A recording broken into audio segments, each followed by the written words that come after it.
There's a hospital in Florence that keeps records of a condition you will not find in most medical textbooks.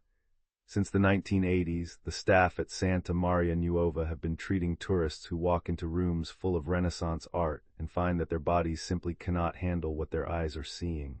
Heart palpitations, dizziness, fainting, sometimes worse. Over 100 documented cases of people being physically overwhelmed by beauty.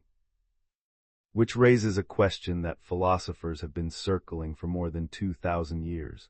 What is it about certain experiences, certain encounters with something vast or powerful or strange that reaches past the thinking mind and grabs hold of the body itself? That is the territory this video explores. The word for it is sublime, and the story of how we came to understand it is stranger and more winding than you might expect. There's a winter night on the Adriatic coast, sometime around 1912, when the wind off the sea is so violent that it seems to carry voices. A man stands alone on the ramparts of a castle perched above the cliffs, Duino Castle, near Trieste, and he hears something in that wind, or he thinks he does. The poet Rainer Maria Rilke had been staying there by himself for weeks, struggling to write, packing the narrow stone paths above the water. And then, as the story goes, a line arrived whole, as though spoken to him from somewhere outside himself. Who, if I cried out, would hear me among the hierarchies of angels? That line became the opening of the Duino Elegies, one of the great works of 20th century poetry. But it was another line, a few stanzas later, that would become something close to a philosophical thesis, a single sentence that distills an experience human beings have been trying to name for thousands of years. For beauty is nothing but the beginning of terror, Rilke wrote, which we are still just able to endure, and we are so awed because it serenely disdains to annihilate us. Every angel is terrifying. That sentence sits at the edge of something. It describes a feeling you have probably had standing at the rim of a canyon, or watching a storm build over open water, or looking up at the night sky long enough that the distances start to feel real. There's a word for that feeling, though the word itself has had a strange and winding life. The word is sublime. And the fact that we have a word for it at all, that someone, nearly 2,000 years ago, sat down and tried to explain why certain experiences leave us shaken and elevated at the same time, is itself a kind of mystery. The oldest known attempt to explain the sublime was written in the 1st century of the Common Era by someone we cannot identify. The author is conventionally called Longinus, but that is more a label of convenience than a name. The manuscript that survived, and only barely, is a treatise called On the Sublime, and it reached us through a single 10th century copy housed in Paris. Just one. If that particular manuscript had been lost to fire or damp or neglect, we might not have the concept at all, or at least not in the form that shaped Western thinking about beauty and terror for the last 3 centuries. The title page of that Paris copy reads Dionysius Longinus, but the table of contents hedges it says Dionysius or Longinus, as though the copyist paused mid-stroke, uncertain, and decided to leave the question open. That small moment of doubt, a scribe's hesitation 1,000 years ago, has never been resolved. We still do not know who wrote it. What we know is that whoever this person was, they were trying to articulate something that the normal vocabulary of beauty could not reach, that there are experiences so overwhelming they seem to threaten the boundaries of the self, and yet we seek them out. We stand at the edge and look down, we do not step back. For over 1,000 years, almost no one read the treatise. It sat in manuscript form, copied once, largely forgotten. Then in 1554 it was printed in Basel, one of those quiet events in publishing history that doesn't make headlines but slowly changes the shape of thought. Even then, it didn't catch fire. It took another century and another language. In 1674, a French critic named Nicolas Boileau translated On the Sublime into French, and something shifted. The translation landed in the right intellectual climate at the right moment, and suddenly the sublime was not just an ancient curiosity, it was a living category, a way of talking about the most intense aesthetic experiences a person could have. Boileau's translation effectively launched the sublime as a major subject of Western philosophy. An anonymous author, a single surviving manuscript, a copyist's hedged guess at a name, and a French translation 16 centuries later. That is how one of the most important ideas in aesthetics entered the modern world. But the feeling itself, the experience the word tries to capture, was there long before anyone wrote about it. And one of the most famous early encounters with it happened on a mountain in Provence, almost 2 centuries before Boileau's translation brought Longinus back to life. In April of 1336, the Italian poet Francesco Petrarch set out to climb Mount Ventoux with his brother Gherardo. The mountain is not especially tall, about 6,000 feet, but it stands alone in the landscape, visible from a great distance, and the view from the top stretches all the way to the Mediterranean. Petrarch later wrote about the climb in a letter, and that letter has been celebrated as the symbolic beginning of something, the modern experience of landscape as a source of personal meaning. Before Petrarch, mountains were obstacles. After Petrarch, or at least after the story of Petrarch became part of the cultural record, mountains were places you went to feel something. At the summit, Petrarch was overwhelmed. The vastness of the panorama, the sweep of rivers and fields and coastline, the sheer scale of the visible world, it staggered him. And then he did something strange, something that turned the experience inward. He opened his copy of Augustine's Confessions. He carried it with him, apparently, even up mountains, and let the pages fall open at random.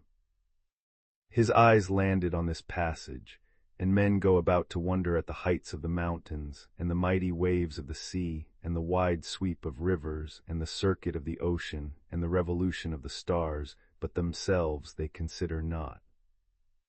He stopped speaking. He descended the mountain in silence, turning the words over. Augustine had exposed a paradox that Petrarch could not dismiss, that the soul's capacity for awe at external vastness is itself a form of self-forgetting. You stand on a mountaintop and feel the world expand around you, and in that very moment of expansion, you lose track of the thing doing the feeling. The self dissolves into the view. Which raises a quiet, unsettling question. When you're moved by something vast, is the vastness really what moves you? Or is it the sudden awareness of your own smallness, the brief, vertiginous contact with the fact that you are a fragile thing in an enormous world, and that the world does not need you to witness it in order to go on being enormous? Petrarch did not use the word sublime. Rilke did not use it either. Longinus used it, or a Greek equivalent, but we do not know his name. 3 moments separated by centuries, 3 people standing at the edge of something too large to hold, and each one finding that the experience folded back on itself, turning outward onto inward reckoning. That fold, that turn, is what the philosophy of the sublime has been trying to understand ever since. For most of that history, the conversation stayed in the realm of the spiritual, the literary, the abstract. People talked about the sublime the way they talked about the soul, as something you felt but could not locate. And then in 1757, a 27-year-old Irishman living in London decided to take the whole thing apart and look at it from the inside, not as a poet or a theologian, but almost as a physician. Edmund Burke was young, absurdly young really, for the ambition of what he attempted. His book, A Philosophical Inquiry into the Origin of Our Ideas of the Sublime and Beautiful, reads like someone who has been awake too many nights thinking about the same questions, and has finally decided that the only way through is to commit every thought to paper, messy or not. And the central claim Burke landed on was this: beauty and the sublime are not just different in degree, they are opposite in kind. They do opposite things to your body. Beauty, Burke argued, relaxes you, it soothes the nervous system. Smooth curves, gentle colors, softness, these things cause the muscles to loosen, the mind to settle. The beautiful is fundamentally about ease. It draws you in, makes you comfortable, makes you want to stay. Think of a garden at dusk, or a sleeping child's face, or the curve of a river through a meadow. You feel your breathing slow. The sublime does the opposite. It tightens, it contracts, the muscles tense, the pupils dilate, the heartbeat changes. Burke was describing something close to what we would now call a stress response, but not quite, because the sublime is not simply fear. It is fear at one remove. You are near the danger, but not inside it. You are watching the avalanche from across the valley. You are standing on the glass floor over the canyon, knowing it will hold. The body reacts as though you are in peril, but the mind knows you are safe, and in that gap, that strange little gap between what your nerves believe and what your reason knows, something happens that is neither pain nor pleasure, but a third thing entirely. Burke had a word for this third thing. He called it delight, and he was very careful to distinguish it from pleasure. Pleasure, for Burke, was a positive experience. It came from getting something you wanted, satisfying a desire, filling a need. Delight was something else. Delight was what you felt when pain or danger was removed or diminished without being replaced by anything positive. It was a negative experience turned inside out, the roller coaster pulling back into the station. The moment after the turbulence stops and the plane steadies, you are not happy exactly. You are relieved in a way that borders on exhilaration. Your body is still humming with the adrenaline, but the threat is receding, and what floods in to replace it is this peculiar, buzzing aliveness. That was the sublime in Burke's account, not beauty's gentle cousin, its opposite. Terror was the ruling principle, the engine underneath the whole experience. Without some element of fear, of threat, of overwhelming power, there could be no sublimity, only beauty. And beauty, for all its loveliness, would never shake you, would never make you feel the boundaries of yourself. There is something almost reckless about a 27-year-old claiming to have figured out the mechanics of awe, but Burke's recklessness was also his gift. By dragging the sublime out of the realm of pure aesthetics and into the body, into nerves and muscles, and the physical sensation of being near something dangerous, he gave later thinkers something to push against. He made the sublime testable, arguable, real. Not just a feeling you had on a mountaintop, but a process that happened in your chest and your throat and the backs of your hands. And the strange thing is, history has kept proving him right. Not in every detail. His physiology was crude, his categories sometimes clumsy, but in the basic intuition that the sublime does something to the body that goes beyond what the mind can easily explain. There's a hospital in Florence that keeps records. The Santa Maria Nuova Hospital in the shadow of the Duomo has been treating tourists since the 1980s for a condition that doesn't appear in most medical textbooks, but that the staff there know well. They call it Stendhal syndrome, after the French writer who, in 1817, walked into the Basilica of Santa Croce and nearly collapsed. Stendhal, whose real name was Marie Henry Bale, had been traveling through Italy, seeing the art he had read about his entire life. And when he entered Santa Croce and looked up at the frescoes by Giotto, something happened that he had not expected and could not control. His heart raced, his vision blurred. He felt a kind of dizziness that was not illness but was not quite health either, a disorientation that seemed to come from the paintings themselves, as though the beauty were a physical force pressing against him. He had to leave the church and sit on a bench outside, steadying himself. For a long time this was treated as a literary anecdote, a romantic writer being dramatic about art, as romantic writers tended to be. But then the cases started accumulating. By the late 20th century, the psychiatrist Graziella Magherini, working at that same Florence hospital, had documented over 100 cases, 106 to be precise, of tourists experiencing psychosomatic episodes in the presence of art. Heart palpitations, dizziness, fainting. Disorientation, panic, sometimes full-blown psychotic breaks, and these were not fragile people, not people with pre-existing conditions. They were ordinary travelers who walked into a room full of Renaissance masterpieces and found that their bodies could not handle what their eyes were seeing. 106 documented cases of people being physically overwhelmed by beauty. Burke would not have been surprised. He would have nodded, probably, and pointed to the passage in his inquiry where he wrote about the nerves and the muscles and the way terror tightens the fibers of the body. He was pointing at something real, even if his language was not precise enough to say exactly what it was. The body knows things the mind has not yet caught up with. And when you stand in front of something vast enough, or beautiful enough, or strange enough, the body responds first with a contraction, a catch, a quickening, and the mind comes along after, trying to make sense of what just happened. That is the territory Burke opened up, the sublime as a bodily event, an experience that begins below the neck and only later reaches the brain. It is a strange idea in some ways that the most elevated, most transcendent feeling a human can have is rooted in the same primitive circuitry that makes you flinch when a branch snaps in the dark. But Burke did not see a contradiction there. He saw a connection. The flinch and the awe were part of the same system.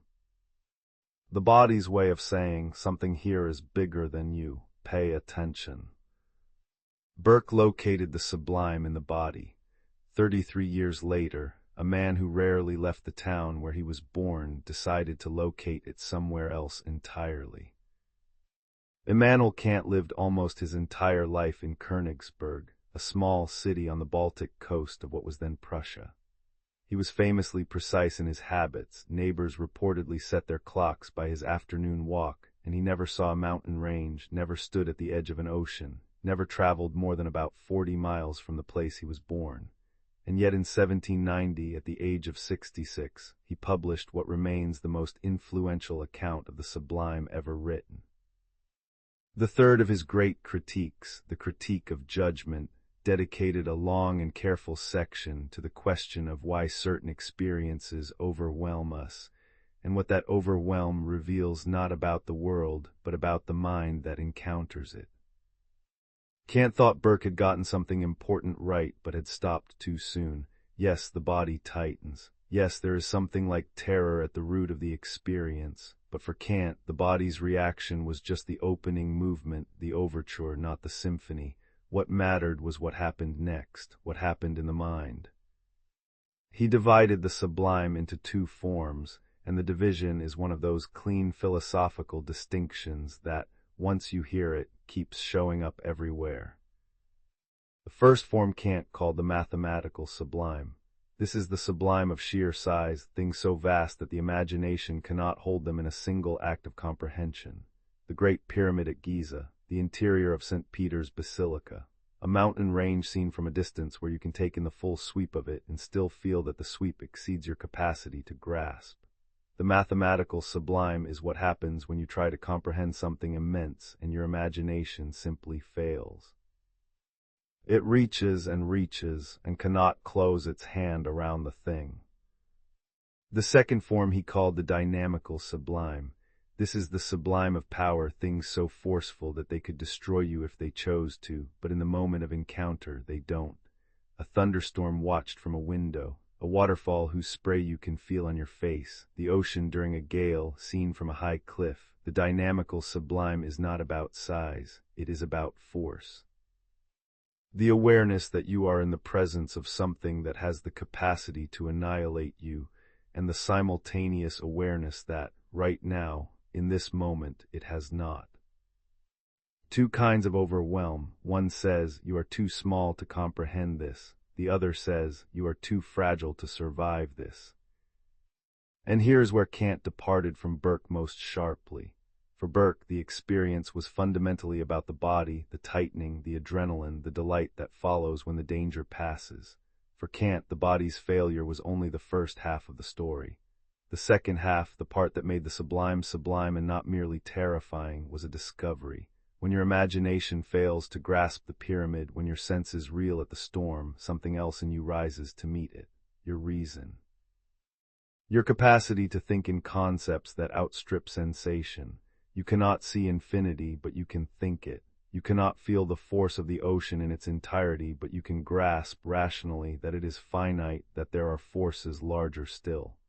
The mind, at the very moment of its sensory defeat, discovers that it possesses a faculty that exceeds the senses, and that discovery, for Kant, was the real content of the sublime experience. It is a strangely triumphant account when you think about it. You stand before something that dwarfs you, and you come away feeling not smaller, but somehow larger. Not because you have conquered the thing, but because you have discovered in the act of being overwhelmed by it that you have the capacity to think beyond what you can perceive. The sublime, in Kant's version, is the mind's encounter with its own hidden depth. But Kant added a requirement that sounds like a footnote but is actually the load-bearing wall of the entire theory. Safety, you must be safe, the storm must be watched from shelter, the cliff must have a railing or at least solid ground, the danger must be imagined, not actual. Because if the danger is real, if the avalanche is actually bearing down on you, if the flood is actually rising, then what you feel is not the sublime. It is just fear, plain, survival-grade fear. The sublime only works in the gap between imagined peril and actual safety. Take away the gap and the whole structure collapses. There is something both reassuring and unsettling about that. The sublime, by this account, is an experience that requires privilege. You need to be safe enough to contemplate danger, warm enough to admire the blizzard, high enough above the water to feel the spray without being pulled in. Kant was a man who never left his small city, who watched the world from a kind of permanent shelter, and the sublime he described was, in a sense, shaped by that vantage point. It was the sublime of someone who has the luxury of contemplation. We will come back to this, to the question of who gets to feel the sublime and who is simply in danger later. But for now, the insight stands. Safety is what turns terror into something else, something that enlarges rather than diminishes. A generation after Kant, another German philosopher tried to take the sublime even further, not as a moment of rational triumph, but as a complete dissolution of the self. Arthur Schopenhauer, who spent most of his life furious at the world's refusal to recognize his genius, developed a theory of aesthetics built around a single, central idea, that the deepest purpose of art was to release us, however briefly, from the tyranny of the will. The will for Schopenhauer was the blind, driving force behind all of existence, desire, striving, hunger, restlessness. It was the engine that kept you wanting, reaching, never satisfied. And the only escape from it, short of death or sainthood, was aesthetic contemplation. When you looked at a painting, or listened to music, or stood before a landscape that held your attention completely, the will went quiet. You stopped wanting. You stopped being a self that desired things. You became, for a moment, pure perception. Schopenhauer called this will-less contemplation, and he described it with a tenderness unusual for a man known mostly for his pessimism. What makes Schopenhauer's account of the sublime distinctive is that he treated it as a spectrum. Not two categories, the way Kant had mathematical and dynamical, but a continuous gradient running from the gentlest aesthetic pleasure to the most shattering encounter with destructive nature. At one end, light playing over stones in a garden. The will is barely challenged. Contemplation comes easily. At the other end, a raging sea, a volcanic eruption, the full fury of nature turned against the small, breakable body of the observer. Here the will fights back hard. Every instinct screams at you to flee, to survive, to stop looking and start running, and the sublime is the experience of overcoming that instinct, of holding still in the face of what wants to destroy you and continuing to see. Between those two poles, Schopenhauer placed every aesthetic experience on a sliding scale. A wide meadow is more sublime than a garden. A mountain is more sublime than a meadow. A storm at sea is more sublime than a mountain. The further you move along the spectrum, the more the will resists, and the more profound the contemplation becomes if you can sustain it. The sublime, for Schopenhauer, was not a separate category from beauty. It was beauty under pressure, beauty with teeth. And the goal, the point of reaching the far end of the spectrum and holding your ground there, was not Kant's triumphant discovery of rational capacity. It was something quieter and stranger. It was the experience of not being a self at all, of becoming for a moment nothing more than a clear window through which the world looks at itself, will-less, selfless, not annihilated exactly but temporarily set aside. The will goes silent, and what remains is just seeing. Just the world, without anyone in particular doing the seeing.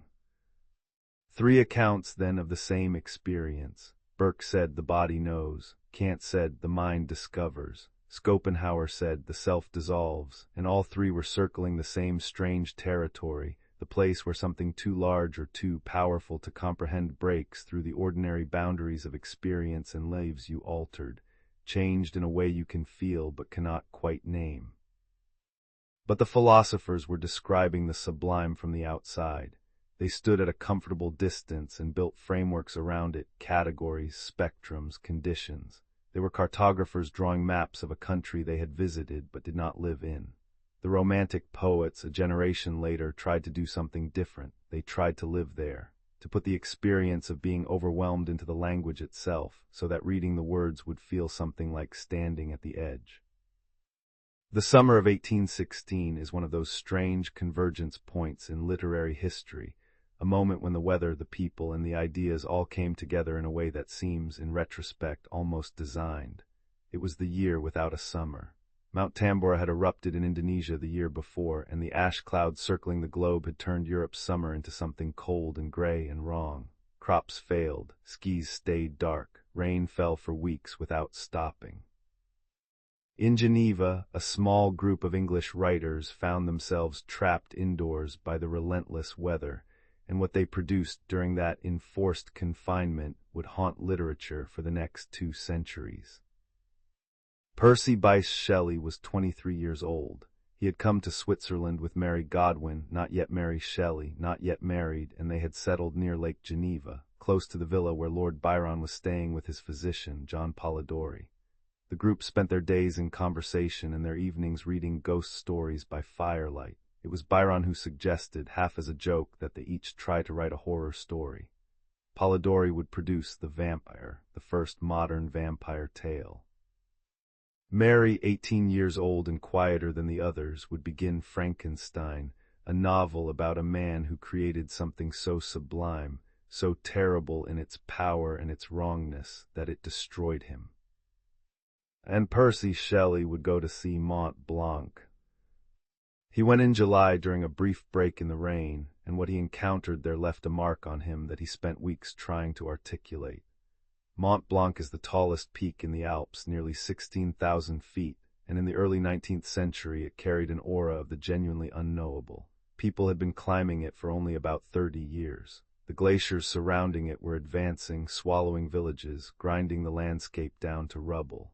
The mountain was not picturesque. It was not charming. It was a wall of ice and rock that seemed to exist on a different scale from anything human, and standing in its shadow, Shelley felt something break open inside him. The poem he wrote afterward, Mont Blanc, is one of the most extraordinary documents of the sublime ever produced. Not because it describes the experience clearly, because it doesn't. The poem is famous for being almost impossible to follow. The sentences stretch and coil and double back on themselves, subordinate clauses piling up until you lose the thread of the grammar, the syntax itself coming apart under the weight of what it is trying to say. It is a poem that enacts the failure of comprehension.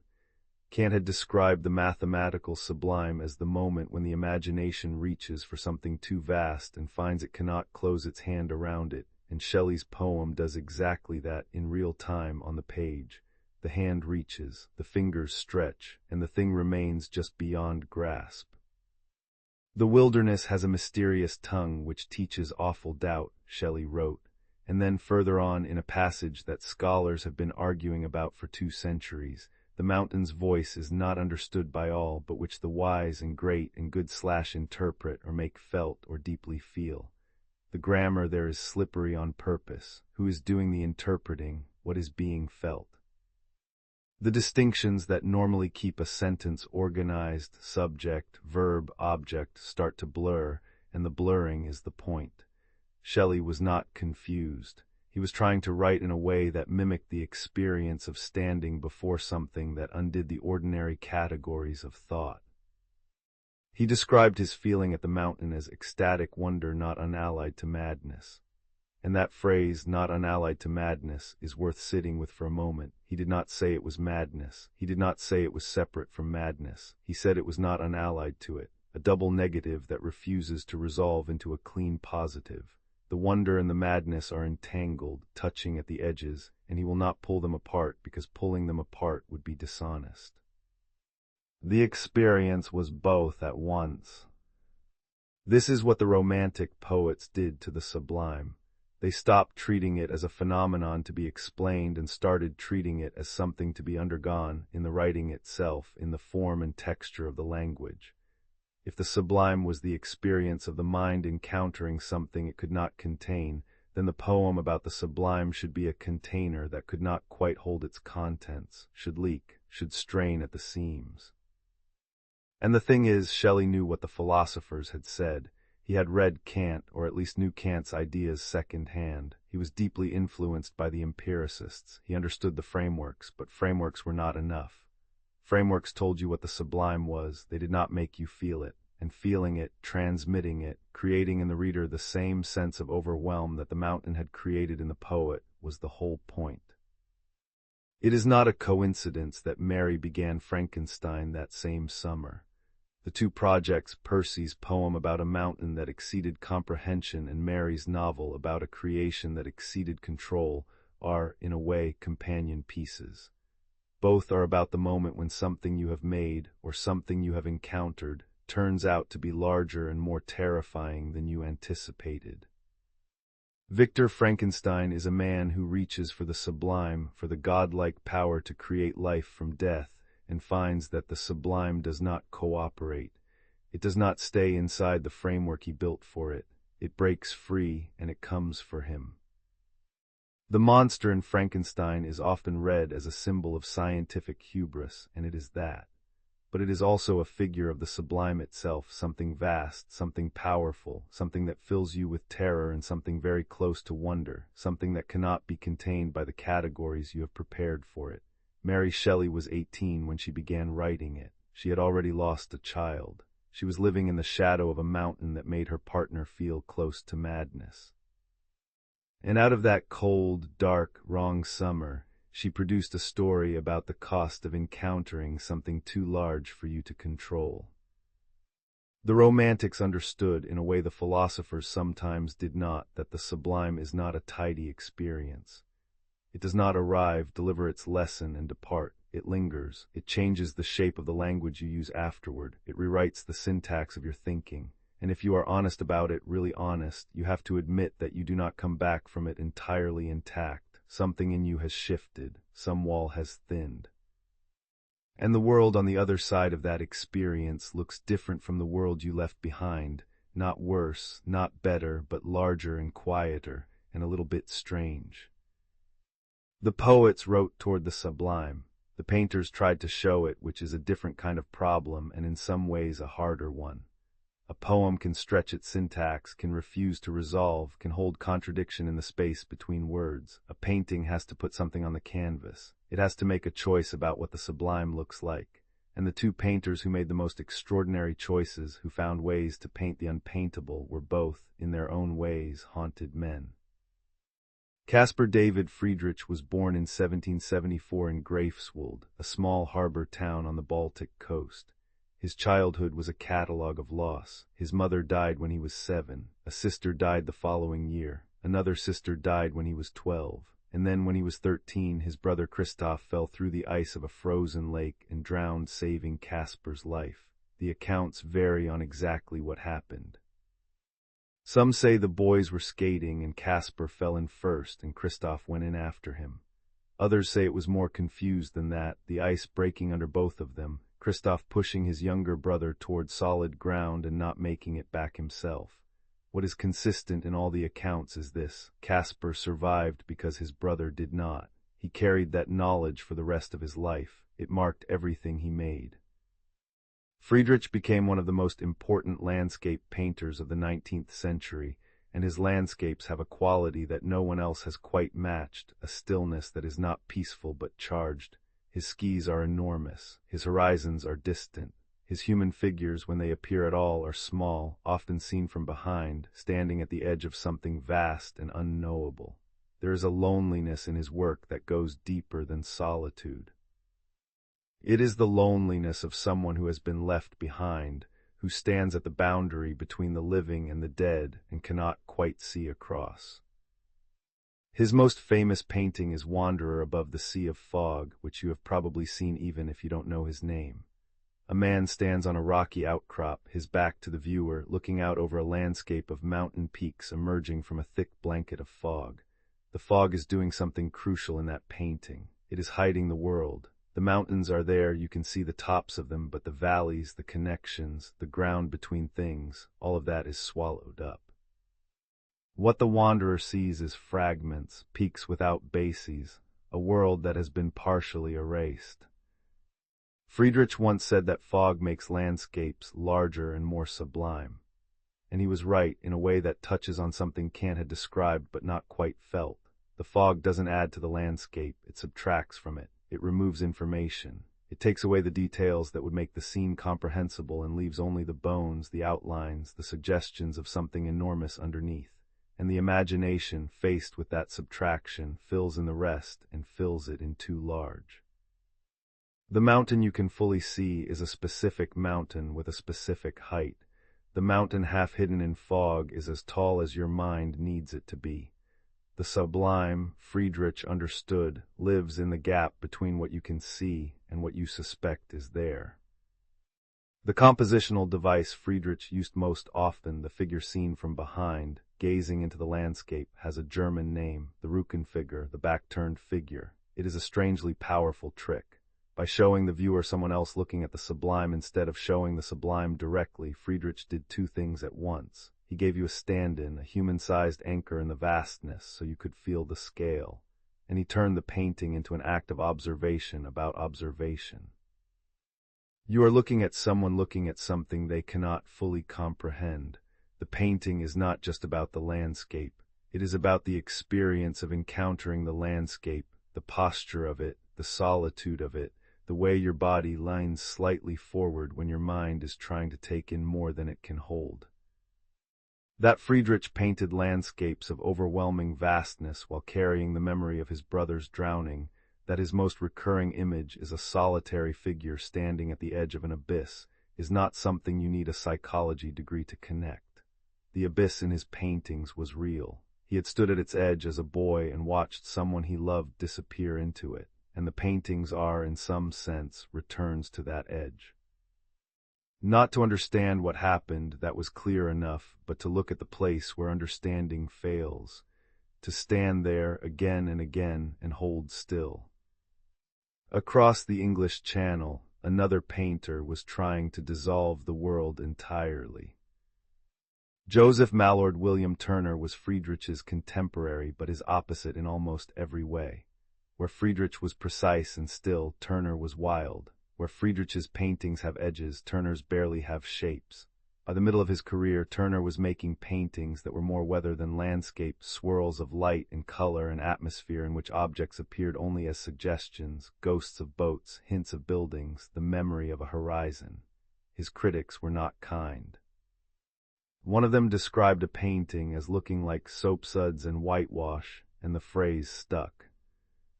The painting that earned the insult was Snowstorm Steamboat Off a Harbor's Mouth, shown at the Royal Academy in 1842. It is, by any conventional standard, a mess. A vortex of white and gray and dark, the boat barely visible at the center, the sea and sky merging into a single turbulent mass. You cannot tell where the water ends and the air begins, which was, of course, exactly Turner's point. He had been in that storm, or so he claimed. He told people that he had asked the sailors to lash him to the mast of a steamboat during a snowstorm so that he could observe the storm from inside it. He said he spent 4 hours tied there, watching the wind and the spray and the churning gray. I did not expect to escape, he reportedly said, but I felt bound to record it if I did. The story is almost certainly fake, or at least greatly embellished. Scholars have never been able to identify the ship or confirm the journey. Turner was in his late 60s at the time and not in robust health. The idea that a 67-year-old painter would have himself tied to a mast in a North Sea blizzard strains belief. But the fact that he told the story, that he wanted people to believe he had been inside the thing he painted, tells you something about what Turner was after. He did not want to paint the sublime from a safe distance. He wanted to paint it from inside, to be in the vortex, not looking at it. The art critic John Ruskin, who was young and brilliant and devoted to Turner with a fervor that sometimes crossed into worship, came to the old painter's defense. The soap suds and whitewash insult was a failure of seeing, Ruskin argued. Turner was not painting badly, he was painting honestly. He was painting what a storm actually looks like when you are inside it, not the tidy, composed version you reconstruct afterward from the safety of your studio, but the chaotic, formless, overwhelming truth of it. The storm does not have clean lines. The sea does not end neatly at the horizon. Everything blurs, everything merges. And Turner, more than any painter before him, was willing to let the blur onto the canvas. Friedrich and Turner, one precise, one chaotic, one who used fog to suggest the unseen, one who used paint to dissolve the scene. Both understood something that the philosophers, for all their rigor, had sometimes missed, that the sublime is not just a subject to be depicted. It is a way of seeing that changes what depiction means. Friedrich painted the person looking. Turner painted the looking itself. And between them they mapped a territory that neither philosophy nor poetry had quite reached, the place where the eye gives up trying to organize the world and simply lets it in. Until now, the sublime has mostly been about landscapes, mountains, storms, oceans, fog, nature as the great overwhelming force and the human figure standing on the cliff, lashed to the mast as the small thing that receives the overwhelm. But the sublime never stayed confined to nature. It leaked into other territories, into painting that argued, into buildings that were never built, into prisons that never existed. Thomas Cole crossed the Atlantic in 1829, a young English-born painter who had grown up partly in the industrial towns of Lancashire before emigrating to America as a teenager. He settled in the Hudson Valley, and what he found there, the forests, the rivers, the sheer unbuilt expanse of the American landscape, changed him in a way that Europe's cultivated countryside never had. Cole became the founder of the Hudson River School, the first major art movement born in America, and his paintings were love letters to a wilderness he could already see disappearing. The Oxbow, painted in 1836, is his most celebrated work, and it is a painting that argues, not loudly, not polemically, but the argument is there, built into the composition itself. The canvas is split nearly in half. On the left, a dark, tangled wilderness of broken trees and storm clouds, rain still falling, the forest untamed and chaotic. On the right, a sunlit valley, the Connecticut River curving gently through farmland, fields divided into neat parcels, the land domesticated, ordered, productive. Two worlds on a single canvas, the sublime on the left, the beautiful on the right, and between them a line that is also a question. Cole placed himself in the painting. If you look carefully, and most people don't the first time, there is a tiny figure on the hillside between the two halves, sitting at an easel, painting the view. It is Cole's self-portrait, almost hidden in the landscape, positioned at the exact point where the wild and the tamed meet. The painter is at the border. The painter is the border. And the fact that he painted himself so small, barely visible against the enormity of what he is looking at, is itself a statement about where the artist stands in relation to the sublime. Not above it, not outside it, somewhere inside it, trying to record what he sees before it changes. Because it was changing, Cole knew that. The farmland on the right side of the painting was not just beautiful, it was what the wilderness on the left was becoming.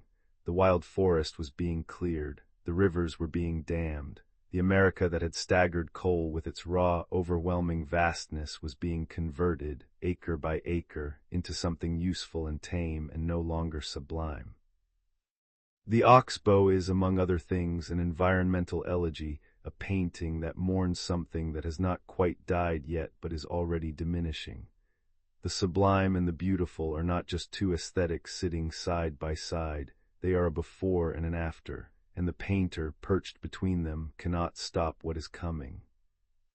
Halfway around the world and half a century earlier, a French architect tried to do something even more audacious, not to paint the sublime or write about it, but to build it. to construct out of stone and empty space a building so vast that entering it would produce the same sensation as standing at the foot of a mountain. Étienne Louis Boulle never built his most famous design. It exists only as a drawing, an enormous ink-and-wash rendering of a hollow sphere, 150 meters in diameter, dedicated to Isaac Newton, the Newton cenotaph.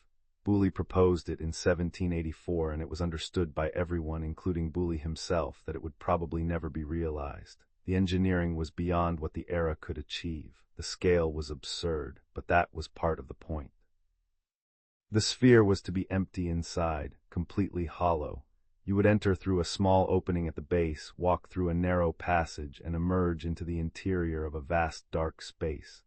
The ceiling, the inner surface of the sphere, would be punctured with tiny holes arranged in the patterns of the constellations, and sunlight filtering through those holes during the day would create the illusion of a night sky full of stars.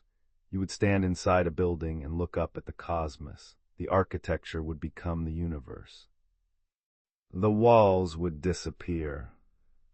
It is the purest attempt anyone has ever made to construct the sublime as a building, not to house a painting of something sublime or to provide a window onto a sublime view, but to make the building itself the overwhelming experience.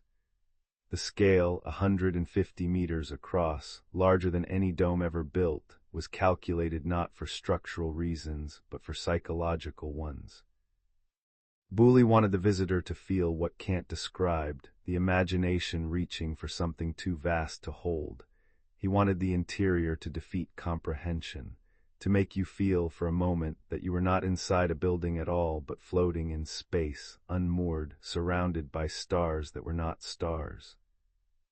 It never left the page, but the drawing itself has a strange power. Something about the simplicity of it, the perfect sphere, the tiny human figures sketched at the base for scale, the absolute confidence of the geometry, captures what Boulle was after. Architecture not as shelter, but as confrontation. A building that does not protect you from the sublime, but delivers you into the center of it. And then there is Piranesi, who did something stranger still. He turned the sublime inside out. Giovanni Battista Piranesi was a Venetian architect and printmaker working in Rome in the mid-18th century, and his most famous works are a series of etchings called the Carceri d'Invenzione, the imaginary prisons.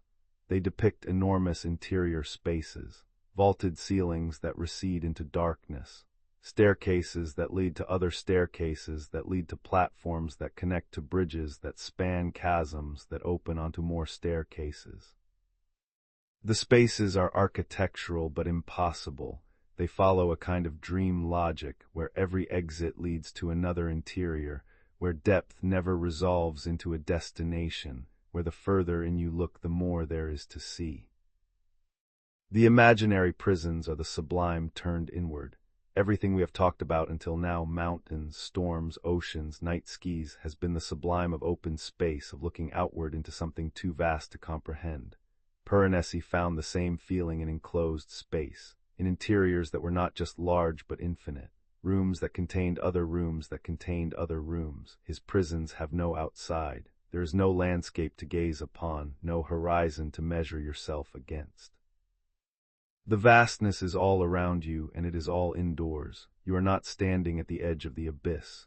You are inside it. The abyss is the architecture, and there is no cliff to stand on, no railing, no safe vantage point. It is a deeply unsettling inversion. Kant's sublime required safety, the gap between imagined danger and actual protection. Piranesi's prisons offer no such gap. There is no outside. There is no from here you can contemplate the enormity. There is only the enormity, and you are in it. The imagination does not fail because the thing is too large to grasp from where you stand. The imagination fails because there is no place to stand. Every foothold is temporary. Every platform connects to another labyrinth. And yet the prisons are also beautiful. That is what makes them so strange. They are meticulous, intricately detailed, composed with an architect's eye for proportion and shadow. The vaulting is graceful. The staircases are elegant. The darkness is not just dark, it is rendered shade by careful shade into something almost luminous. Piranesi made the terrifying exquisite. he made the prison a cathedral. Between Cole's split canvas, Boully's impossible sphere, and Piranesi's infinite prisons, the Sublime had traveled a long way from the mountaintop. It had become an argument about what we were losing, a blueprint for an experience that only existed in the imagination, and a maze with no exit and no outside. 3 artists, 3 ways of saying, the Sublime is not limited to what nature provides. It can be constructed, imagined, designed. It lives wherever the mind encounters something it cannot contain, whether that something is a wilderness disappearing, a cosmos made of architecture, or a space that has no end. There's a moment somewhere in the final movement of Beethoven's Ninth Symphony where the chorus and the orchestra hit a passage of such enormous power that the air in the concert hall seems to change.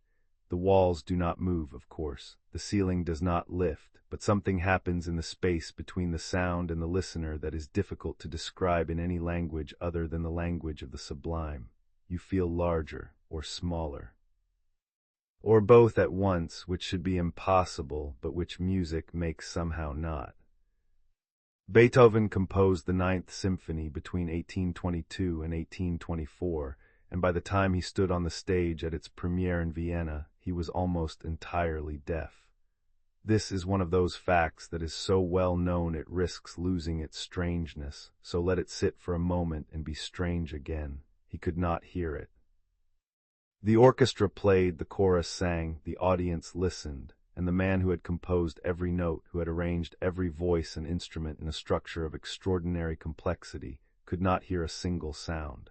He stood with his back to the audience, beating time to a symphony that existed, for him, only in his mind. When the performance ended and the applause began, he did not know. One of the soloists had to take his arm and turn him around so he could see the crowd on their feet. There is something in that image, the deaf composer turning to see the ovation he cannot hear, that touches the core of the Sublime in a way that no mountaintop quite reaches, because the music was already beyond him.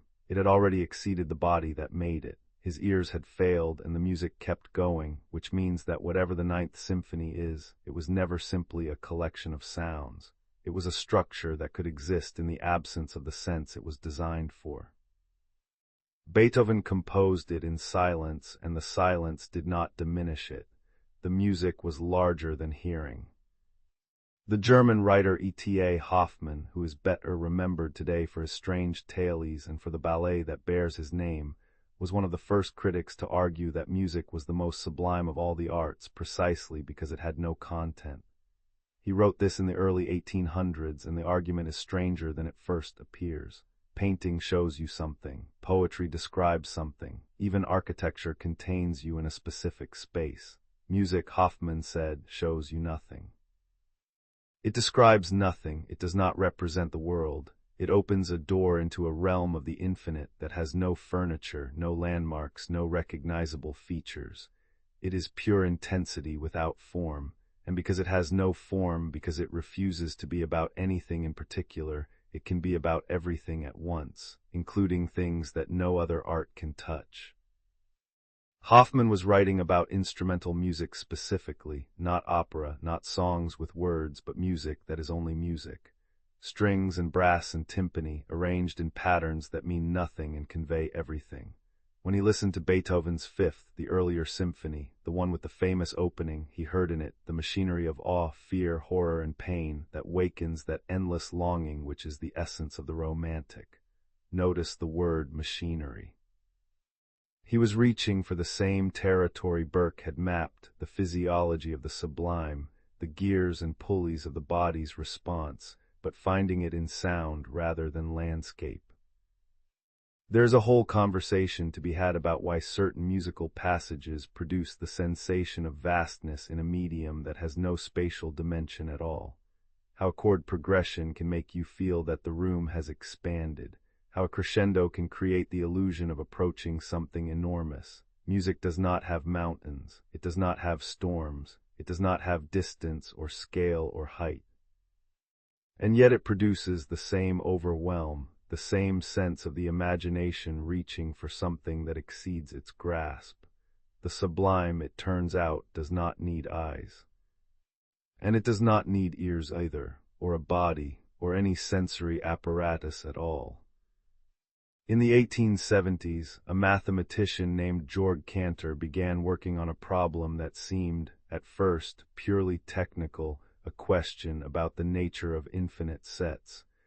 What he discovered would unravel one of the deepest assumptions in the history of thought. Cantor proved that there is not just one infinity, there are many, and some of them are larger than others. This sounds like a riddle or a trick or the kind of thing a clever person says at a dinner party to be provocative. It is none of those things. It is a mathematical theorem, as rigorous as anything in the field, and its implications are genuinely vertiginous. Cantor showed that the infinity of whole numbers 1, 2, 3, 4, stretching on forever, is a smaller infinity than the infinity of points on a line. There are more points between 0 and 1 than there are whole numbers in all of existence. Infinity comes in sizes. There is a hierarchy, and the hierarchy itself is infinite. There are infinities larger than the infinity of points on a line, and infinities larger than those, and so on, a tower of infinities receding upward without limit.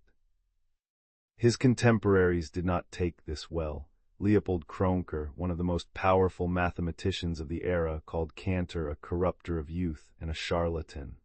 The resistance was not merely academic. Kronecker believed that mathematics should be built on finite, constructible objects, things you could count, things you could build, things that existed in some concrete sense. Cantor's infinities were, to Kronecker, a kind of madness. They violated the intuitions that mathematics was supposed to rest on. They made the ground shift. Cantor suffered for his work. He was denied the professorship he sought, marginalized by his peers, and by the age of 39 he experienced his first serious mental breakdown. He spent periods of his later life in sanatoriums. Whether his breakdowns were caused by the professional isolation or by something inherent in the work itself, by the strain of staring into a mathematical abyss that had no bottom, is a question no biographer has definitively answered. But there is something in Cantor's story that echoes Shelley's ecstatic wonder not unallied to madness. The territory he entered was not safe. The truths he found did not leave him intact. And Cantor was only the beginning. In 1931, a quiet, meticulous logician named Kurt Gödel published 2 theorems that did for mathematical systems what Cantor had done for numbers. Gödel's incompleteness theorems proved that any consistent mathematical system complex enough to include basic arithmetic will contain true statements that the system itself cannot prove. Mathematics, in other words, is always larger than any framework built to contain it. There are truths out there, mathematical truths, not opinions, not approximations, but certainties that no system of rules, however comprehensive, will ever be able to reach.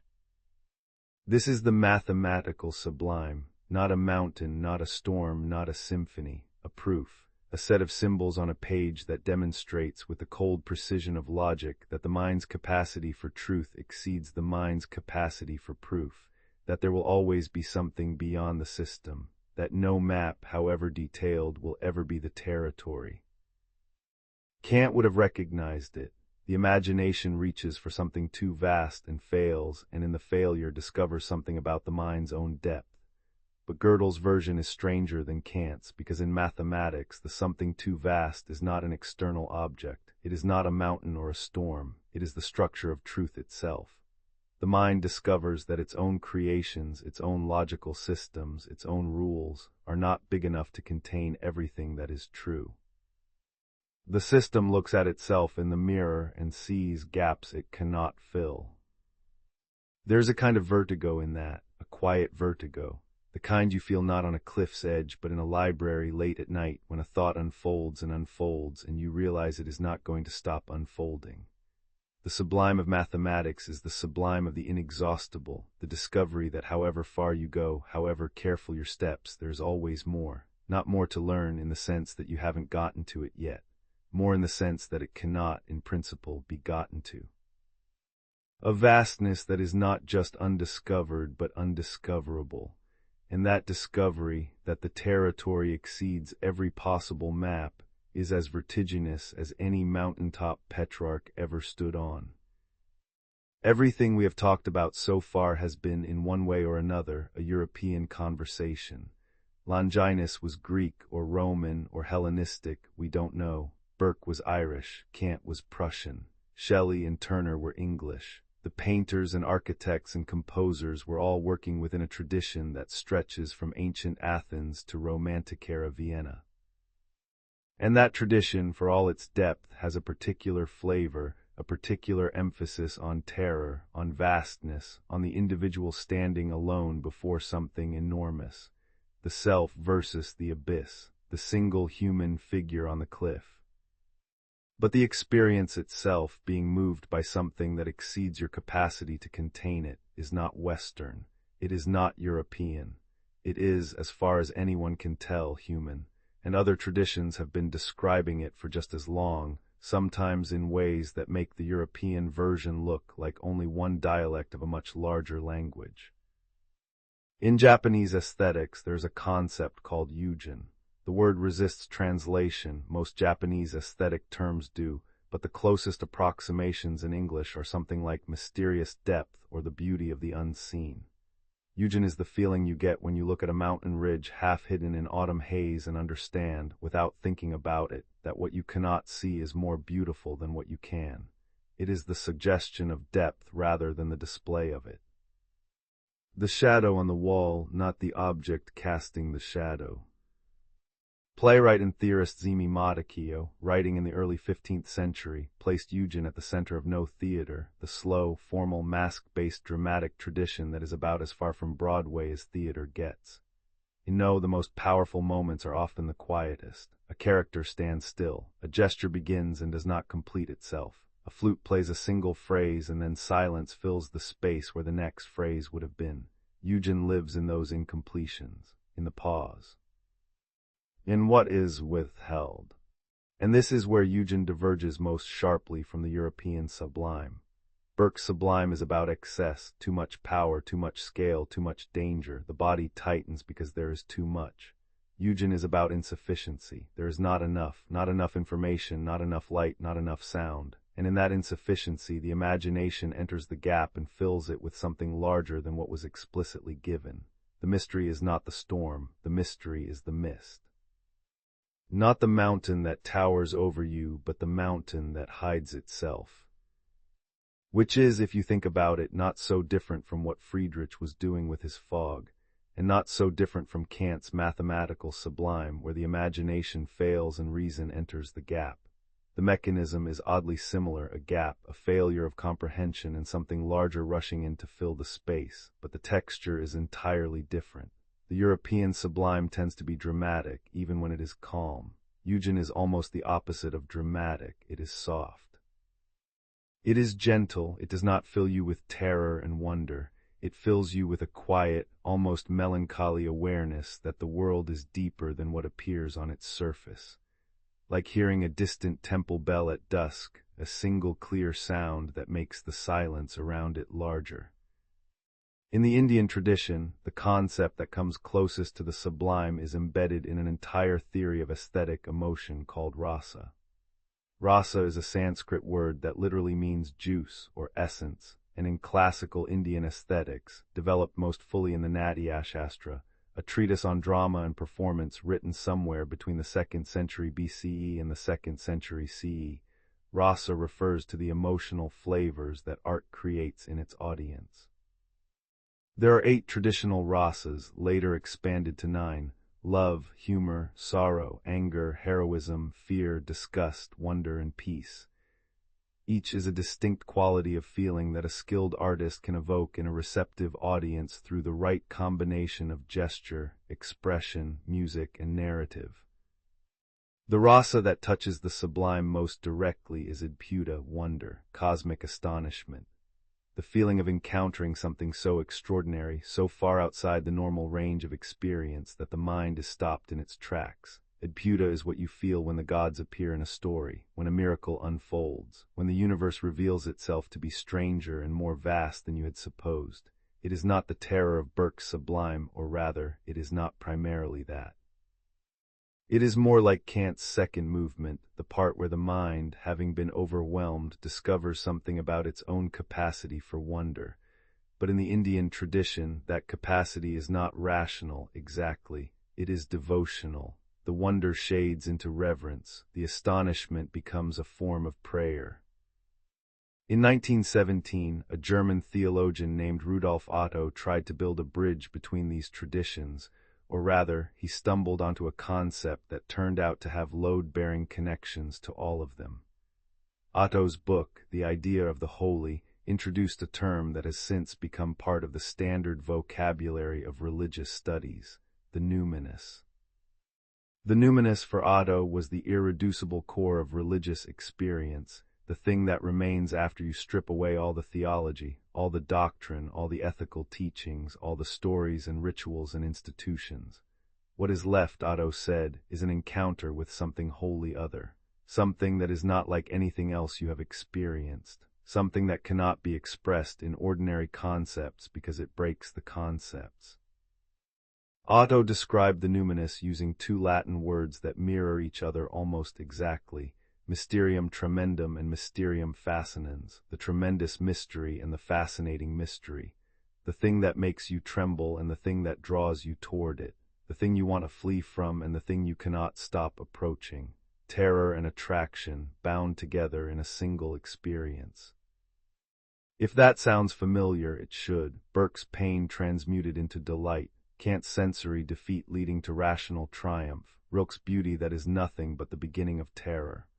Otto was mapping the same territory, the same pull, the same paradox, but he was insisting on something the philosophers had not, that the experience at its root is not aesthetic, it is religious. Or more precisely, it is the raw material out of which religion is made.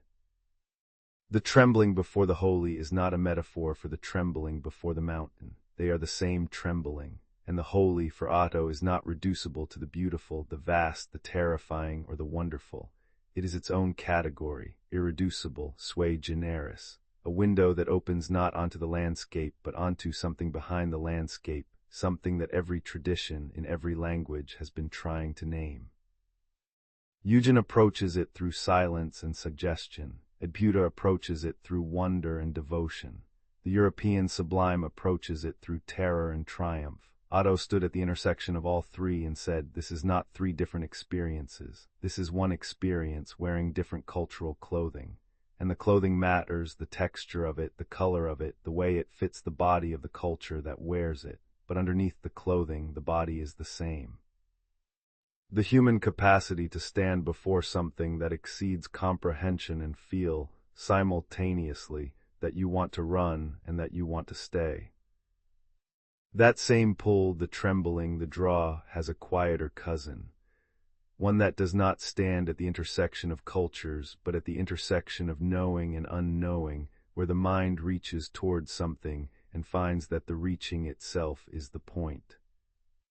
There's a tradition within Christian mysticism, though it is not exclusively Christian and not exclusively mystical, called apophatic theology. The word comes from the Greek apophasis, meaning denial or speaking away. It is the theology of what God is not omnipotent, not omniscient, not loving, not because the theologians denied these qualities, but because they believed that any positive statement about the divine was, by definition, too small. You could not say what God was. You could only strip away what God was not, layer after layer, until what remained was not a concept but a darkness.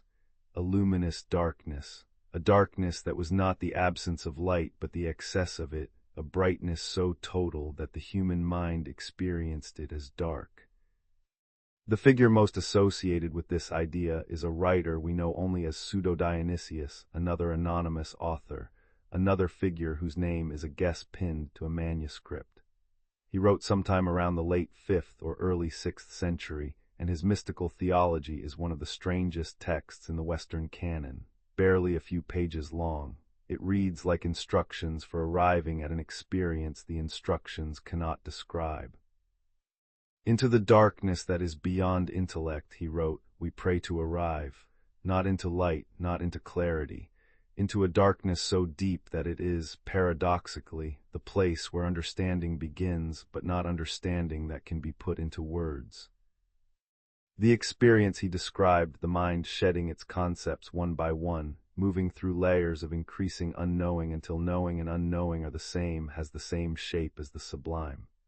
You encounter something too vast for comprehension. The ordinary faculties fail, and in the failure something else opens. Kant called it reason. Schopenhauer called it will less contemplation. Pseudo-Dionysius called it union with the divine. The names are different. The sequence is the same. Reach, fail, open.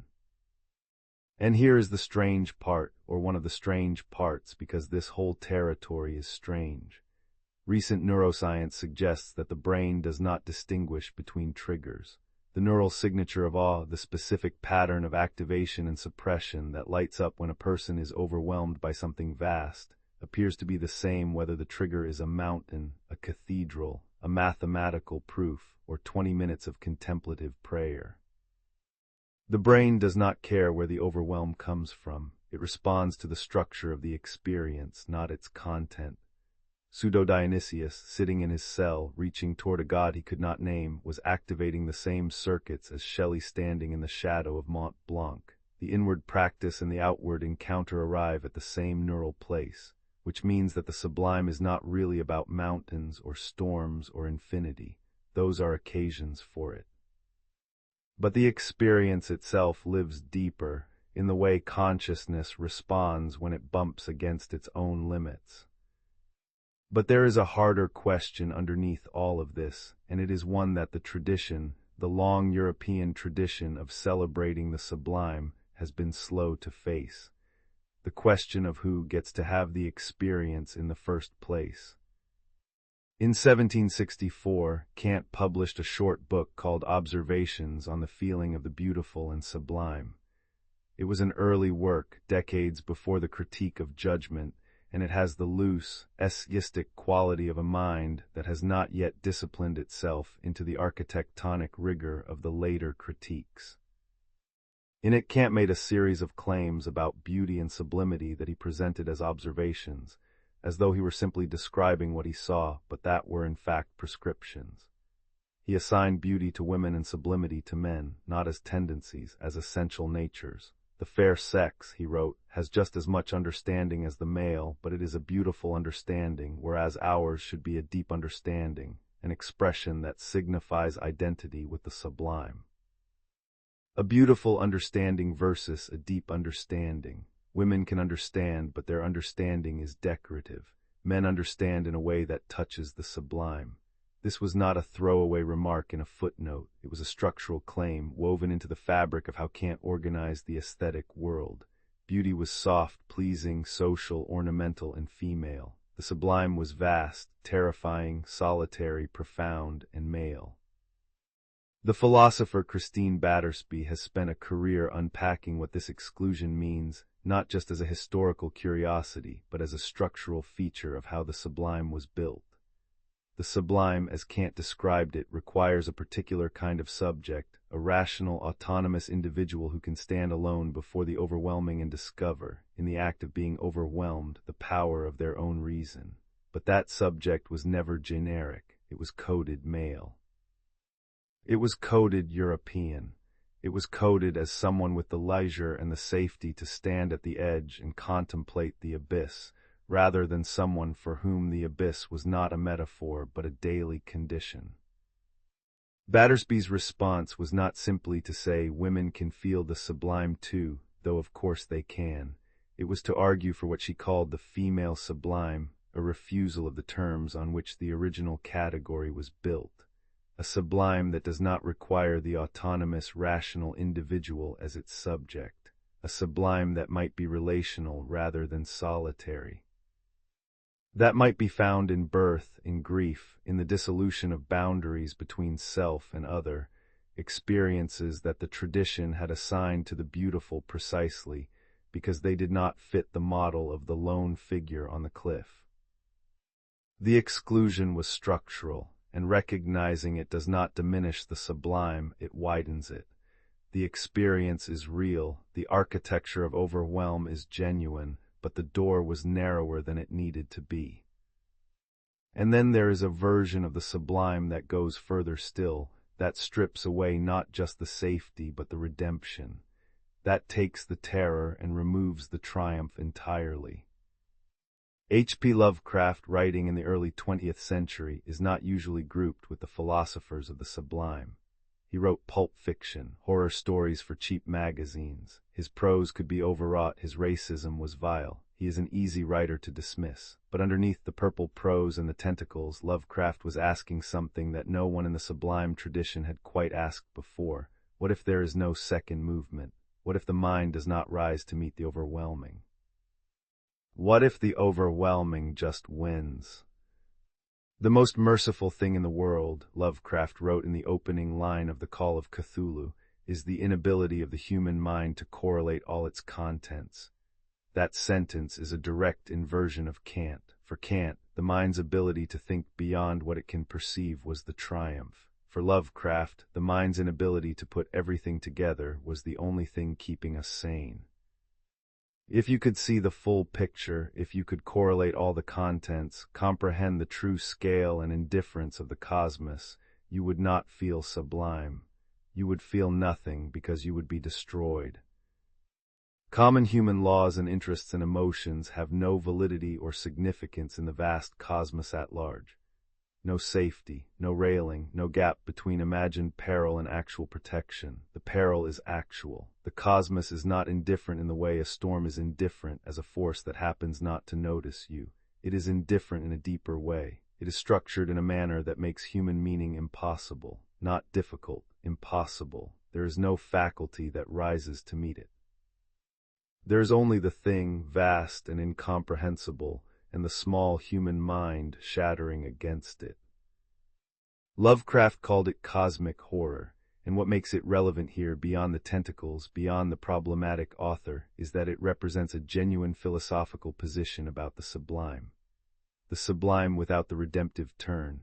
Burke's delight, Kant's rational triumph, Schopenhauer's will less contemplation, all of those accounts assume that something good comes out of the encounter, that you are enlarged or enlightened or released. Lovecraft said, no, sometimes you are just broken.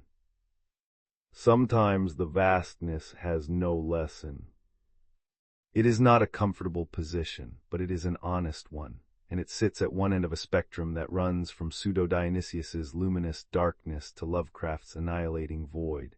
At one end you pass through the darkness and find union. At the other, the darkness swallows you whole. Most experiences of the sublime fall somewhere in between, where the mind is shaken but not shattered, where you come back from the edge altered but intact, but the endpoints are real. And any honest account of the sublime has to include both the mystic's radiance and the horror writer's abyss. There's a photograph that nearly did not happen. In 1990, the Voyager 1 spacecraft was about 4 billion miles from Earth, heading outward past Neptune, past Pluto, into the interstellar dark. Its primary mission was over. The cameras were scheduled to be shut down. There was nothing left to photograph, or at least nothing the mission planners had anticipated. And then Carl Sagan, who had been involved with the Voyager project since its inception, made a request. Turn the camera around, take one last picture, not of Jupiter or Saturn or any of the worlds the probe had been sent to study, of Earth. The engineers were reluctant. The camera had not been designed for this. The sun would be in the frame, potentially damaging the optics. The image would be, from a scientific standpoint, useless, a dot, less than a dot, a fraction of a pixel. But Sagan pushed, and eventually NASA agreed, and on February 14, 1990, from a distance of 3.7 billion miles, Voyager 1 turned its camera homeward and took 60 frames. In one of those frames, one of the most reproduced photographs in human history, Earth appears as a pale blue point, less than a single pixel wide, suspended in a band of scattered sunlight.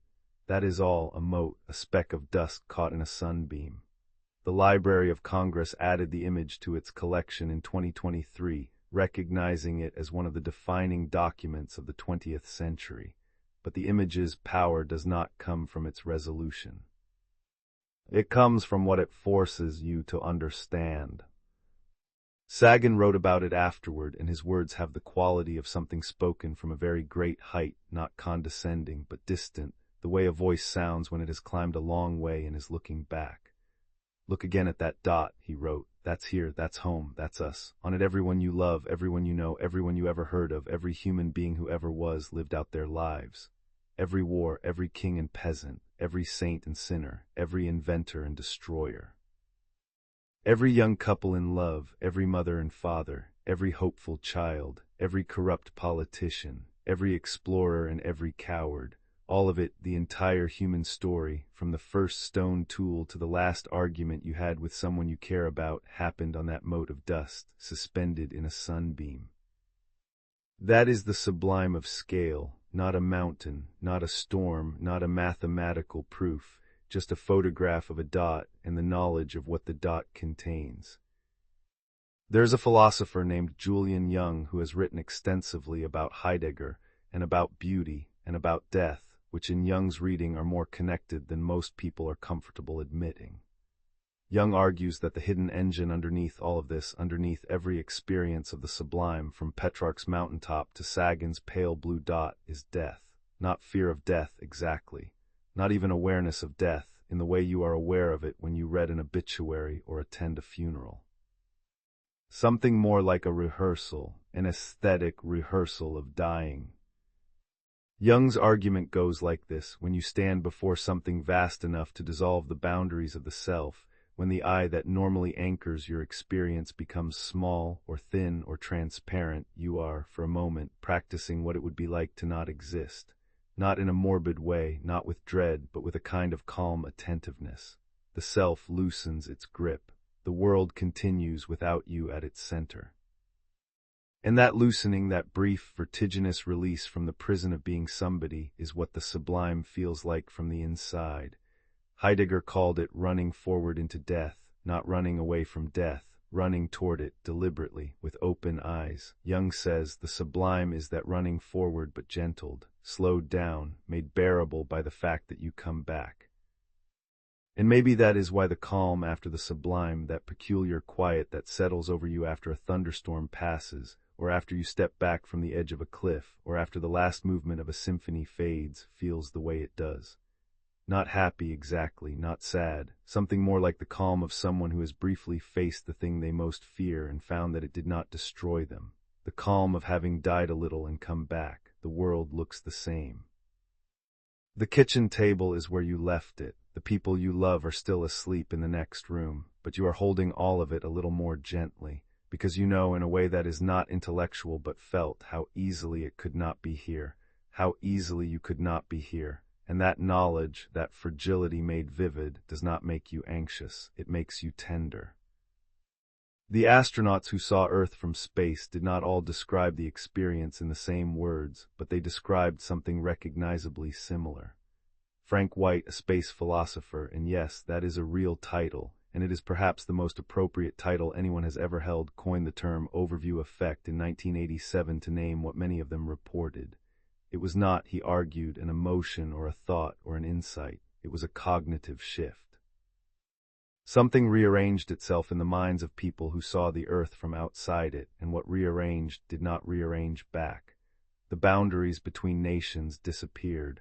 The conflicts that had seemed so urgent from the surface became invisible. Not irrelevant, the astronauts were not naive, but invisible.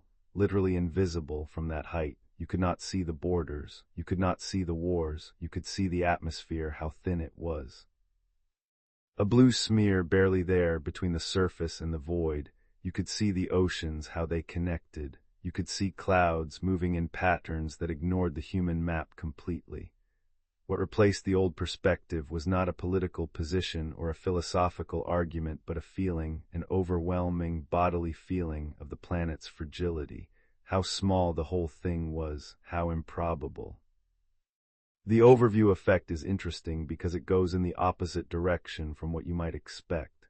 You would think that seeing the Earth as a tiny dot in infinite space would produce despair, insignificance, the Lovecraftian response, the cosmos is vast, we are nothing, meaning is impossible. But that is not what the astronauts reported. What they reported almost unanimously was connection, intensified connection.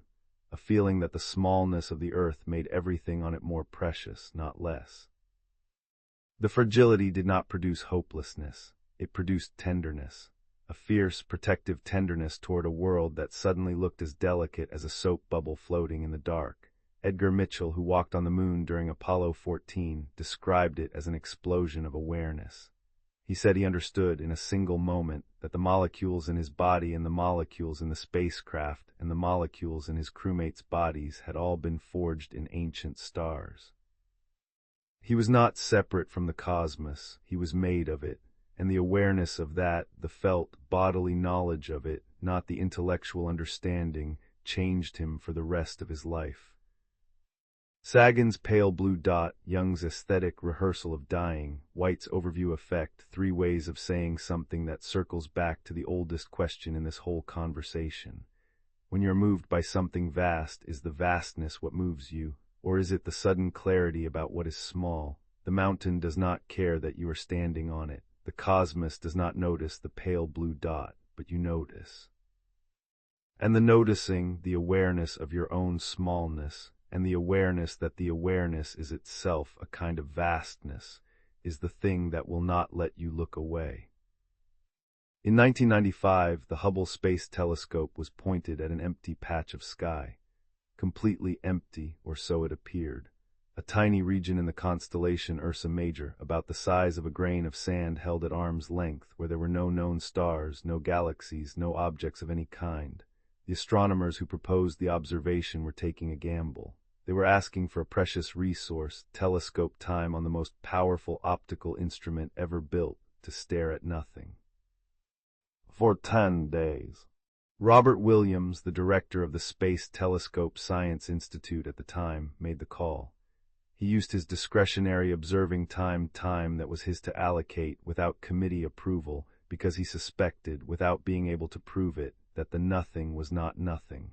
Over the course of those 10 days, Hubble captured 342 separate exposures of that grain of sand patch. When the images were stacked and processed, what emerged was one of the most astonishing pictures in the history of science. The empty patch was not empty, it was full. 3,000 galaxies, not stars, galaxies, each one containing hundreds of billions of stars, each of those stars potentially orbited by planets. An entire universe of structure and light and unimaginable complexity, hiding in a speck of sky so small you could cover it with a grain of sand held at arm's length. And every other grain of sand patch in every other direction was presumably just as full. The deep field was not a special region. It was chosen precisely because it was unremarkable, which means the entire sky, every direction you look, every fragment of darkness between the visible stars is saturated with galaxies, billions of them. The void is not void, it never was, we just could not see far enough. Elizabeth Kessler, an art historian and scholar of space imagery, has written about the Hubble deep field and images like it as instances of what she calls the astronomical sublime. And the argument she makes is sharper than you might expect. Kessler points out that Hubble images are not raw photographs. They are processed, color-mapped, composed. The astronomers who produce them make deliberate aesthetic choices about contrast, palette, framing. The data that comes down from the telescope is not invisible light, or not entirely. It is translated, interpreted, given color. And the choices that the image makers apply, whether consciously or not, invoke the visual language of the romantic sublime. The vast dark background, the points of light emerging from shadow, the suggestion of depth beyond what the eye can follow. The Hubble deep field does not just show you the universe. It shows you the universe in a way that is designed, or at least evolved, to produce the same feeling that Friedrich's fog produced, or Turner's storms, or Boole's impossible sphere.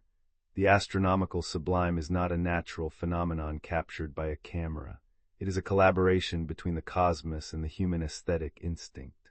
We point the telescope at the void, and when the void turns out to be full, we frame what we find in the visual grammar of awe. Friedrich would have understood. The fog hides the valley, and the imagination makes it larger. The dark sky hides the galaxies, and the telescope reveals them, and the revelation is composed, curated, presented in the same language of darkness and emergence and depth that the Romantics spent a century perfecting. The astronomical sublime is the romantic sublime with better equipment. Meanwhile, on Earth, the sublime was being transferred to entirely different objects. David Nye, an American historian, traced what he called the American technological sublime, the way a culture that had inherited the romantic vocabulary of awe began applying it not to mountains and storms, but to feats of engineering. The Erie Canal, the Brooklyn Bridge, the Transcontinental Railroad, the Empire State Building. Each one in its moment produced in its audience the same combination of terror and wonder that Burke had described, the sense of being in the presence of something that exceeded ordinary human scale. The sublime migrated from the natural to the built, from the wilderness to the machine, and the migration was not a metaphor. Nye documented the crowds that gathered to watch the Brooklyn Bridge open in 1883, and the language they used, stupendous, awe-inspiring, beyond comprehension, was the same language people had used about Niagara Falls a generation earlier. The emotional response had transferred, almost intact, from the natural wonder to the engineered one. The Grand Canyon and the Golden Gate Bridge were, for the people who stood before them, producing the same feeling. And then, in July 1945, the technological sublime arrived at a place it had never been before, and never entirely came back from. The first nuclear detonation took place in the desert near Alamogordo, New Mexico, and the witnesses, scientists, military observers, a handful of journalists struggled to describe what they saw. General Thomas Farrell, who was in the observation bunker, wrote afterward about a light that was golden, purple, violet, gray, and blue. He called it magnificent, beautiful, stupendous, and terrifying. That last word, terrifying, sits in the sentence like a stone dropped into still water. Because what Farrell was describing was not just a new weapon, it was a new category of experience. A technological event that produced genuine, unmediated sublime, not the comfortable, safety-guaranteed sublime of Kant, where you watch the storm from the window, but a sublime with no safety at all. The observers at Trinity knew, in a way that was not theoretical, that what they were watching could end them, could end everything. The gap between imagined peril and actual safety, the gap that Kant said was essential, had closed. They were safe enough in their bunker from this particular blast, but they understood, watching the fireball rise, that they were witnessing the birth of something that could make safety itself obsolete. No bunker would be deep enough, no distance far enough. The sublime had outgrown its railing. The nuclear sublime, the technological sublime, pushed past its own boundary. A machine that produced not the comfortable awe of the Brooklyn Bridge, but the existential vertigo of Lovecraft, the awareness that human ingenuity had built something that could make the species itself a pale blue dot, a mote of dust in a flash of light. And the pattern did not stop at the atomic. Vincent Mosco, a communications scholar, identified what he called the digital sublime in the mythology that surrounded the early Internet. The promises were sublime in the strict sense. They were too vast for comprehension, too sweeping for the imagination to hold. The Internet would end history. It would dissolve geography. It would make politics obsolete. It would connect every human consciousness into a single luminous network. These were not modest claims. They were the language of the infinite, applied to fiber optic cables and server farms. And the investors who poured money into the dot-com boom, Moscow argued, were not making rational bets. They were in the grip of the sublime, overwhelmed by a vision so vast that their critical faculties failed, and what rushed in to fill the gap was not Kantian reason but irrational exuberance. The sublime as a business plan, the infinite as a stock prospectus. The imagination failed to grasp the scale of what was being promised, and instead of discovering the mind's own depth, Kant's triumphant second movement, it discovered the mind's own gullibility. The sublime can deceive, it can be weaponized, it can sell you things. Three technological sublimes, then: the engineering marvel that makes you feel small, the nuclear flash that makes you feel mortal, the digital myth that makes you feel boundless. And all three are, in their own way, descendants of the same experience Longinus described 2,000 years ago, the encounter with something that exceeds the mind's capacity to contain it. The triggers have changed. The architecture of the overwhelm has not. The question that haunts the sublime in the 21st century is not whether the experience is real. The neuroscience has settled that. It is whether the experience can survive what we have done to the world that used to produce it, and whether the frameworks built to explain it, Kant's rational triumph, Burke's bodily delight, even Lovecraft's cosmic horror, are adequate to the kind of overwhelm that defines the present moment. Jean-François Lyotard, the French philosopher who became famous for declaring that postmodernism was defined by incredulity toward meta-narratives, had his own theory of the sublime, and it was bleaker than Kant's, much bleaker. Lyotard argued that the postmodern condition was not the end of the sublime, but its permanent irresolution. For Kant, remember, the sublime had a redemptive second movement. The imagination fails, but reason rises. The overwhelm resolves into a discovery about the mind's own power. There is a happy ending of sorts. The terror gives way to triumph. Lyotard said, no, the postmodern sublime is the sublime without the resolution. The imagination fails and nothing rises to meet it. You stay in the failure, you sit with the unpresentable. The postmodern, Lyotard wrote, would be that which puts forward the unpresentable in presentation itself. Art that shows you the gap without filling it. Art that refuses the comfort of resolution. Art that leaves you in the vertigo, not because it doesn't know how to land, but because landing would be a lie. This is a genuinely uncomfortable idea. It means that the feeling of irresolution, the sense that something important is happening but you cannot say what it is, that the meaning is right there but you cannot quite reach it, is not a failure of the art or the experience. It is the point, the gap is the content, the unresolved is the message, and any attempt to resolve it, to wrap it up, to extract a lesson, to arrive at a satisfying conclusion, betrays the experience. Grand narratives, the stories we tell about progress, about reason, about the march of civilization, are, in Lyotard's account, attempts to domesticate the sublime, to take the overwhelming and fit it into a story with a beginning, a middle, and a satisfying end. And they betray the experience. They smooth over the gap. They pretend that the imagination's failure can be redeemed by a larger story, and the pretending is a kind of dishonesty. The sublime's lesson, Lyotard insisted, is that some things cannot be made to fit. Some experiences resist narrative, and the honest response is not to build a bigger framework, but to sit with the fact that no framework is big enough, which is, if you think about it, another version of Gödel. The system cannot contain all truths. The narrative cannot contain all experience. There will always be a remainder. Frederick Jameson, another theorist working in the same intellectual neighborhood, came at the problem from a different angle, and the angle he chose was the one that most people, whether they have read Jameson or not, can feel in their daily lives.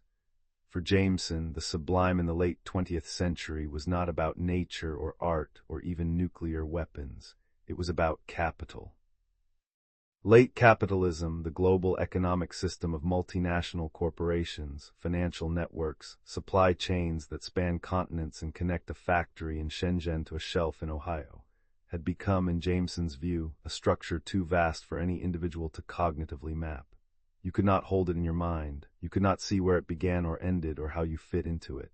You knew you were inside it, you wore it, ate it, slept on it, worked for it, but you could not draw its shape. It was, in the strictest Kantian sense, a mathematical sublime, something so enormous that the imagination could not close its hand around it.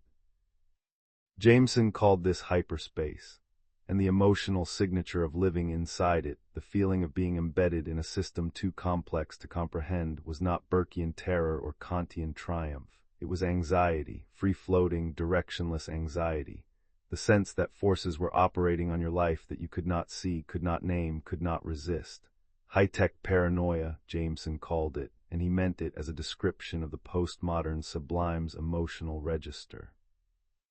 Not the sharp intake of breath at the mountaintop, not the vertiginous thrill of Cantor's infinities, something flatter, something more like the low hum of a machine you cannot locate but can always hear. The feeling you get at 2 in the morning when you are reading the news and every story seems connected to every other story, and you cannot tell if you're seeing a pattern or inventing one, and the sheer scale of what is happening in the world feels like it is pressing against the walls of your skull. That is the postmodern sublime, not awe, not terror, anxiety. And anxiety, unlike awe, does not resolve. It does not have Burke's delight waiting on the other side, it just hums. And then Timothy Morton took the whole thing one step further, into territory that none of the earlier thinkers had anticipated, because the object Morton was describing did not exist in any meaningful sense until the late 20th century. Morton coined the term hyperobjects to describe entities that are so massively distributed in time and space that they can never be encountered as a whole. Climate change is the paradigm case. You cannot see climate change, you cannot point to it. You can see a drought, a flood, a hurricane, a melting glacier, but each of these is only a local manifestation, a symptom, a cross-section of something so vast that no vantage point, no satellite, no computer model can show you the whole thing at once.